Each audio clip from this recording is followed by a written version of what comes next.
first studio album, first solo album. What do they all have in common if you're looking back on all the three of them, except that you made them? Well, they're all very different. You know, I think the solo albums kind of represent different periods in your life, you know.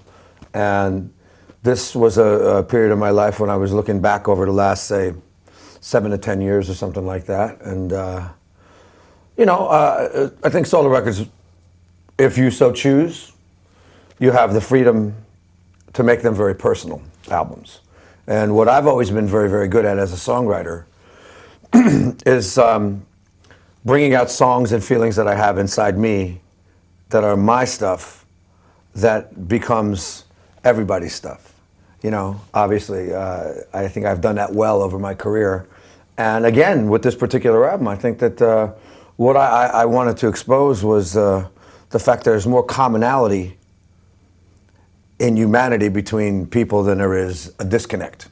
And I think that, you know, everybody has their ups and downs in life. And that's kind of like, that's the kind of stuff that I was writing about on this particular record. Yeah, but if you compare them with songs for Bon Jovi, are they more personal? Is it more difficult to be personal in a band than on a solo album? Of course it is. And why? Yeah, because anytime you're in a band, it's compromise. You know, I mean, and obviously I give good band. I've been in the same band for 30 years. So, and obviously I'm very, very proud of the achievements that we've had in this band. And had a lot of fun, and it's still rolling.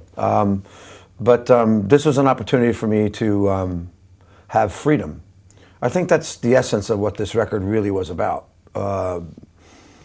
Artistic freedom, freedom away from the band, freedom away from you know, what is essentially, you know, what you would expect a big record company to be like. You know, I decided to go with independent labels and be my own boss, so to speak. And I think that creative freedom was a very lucky opportunity for me. In what way have songs been compromised in the past? Do you have an example, maybe? Pardon? In what way have some songs been compromised? Well, it's not that you know, if you're going to be a band that plays stadiums, you have to write for a stadium. Essentially, on this particular album, I wasn't even sure if I was going to make a record. I just started to write songs for writing song's sake.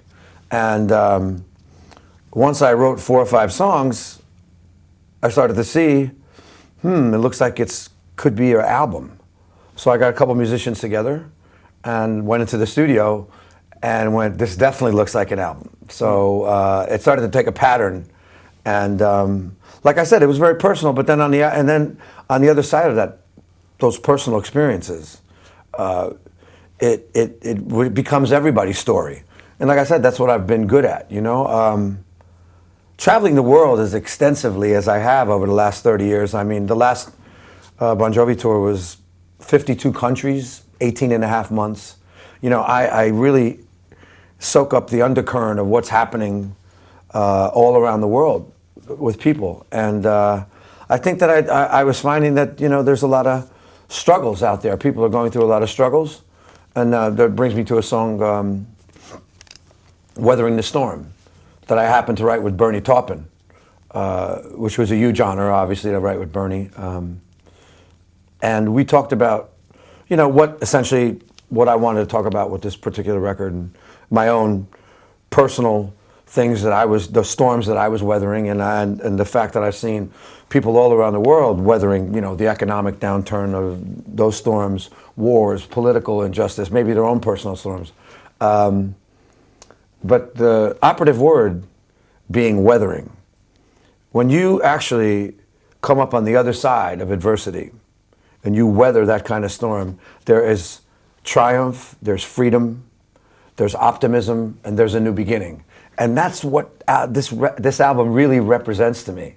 I mean, a new beginning for yourself? So a totally new beginning for me, because to me, out of my 3 solo albums, this is the one that I nailed right on the head, because it is truly an authentic record, and it really, there's not much between me and my life and this music.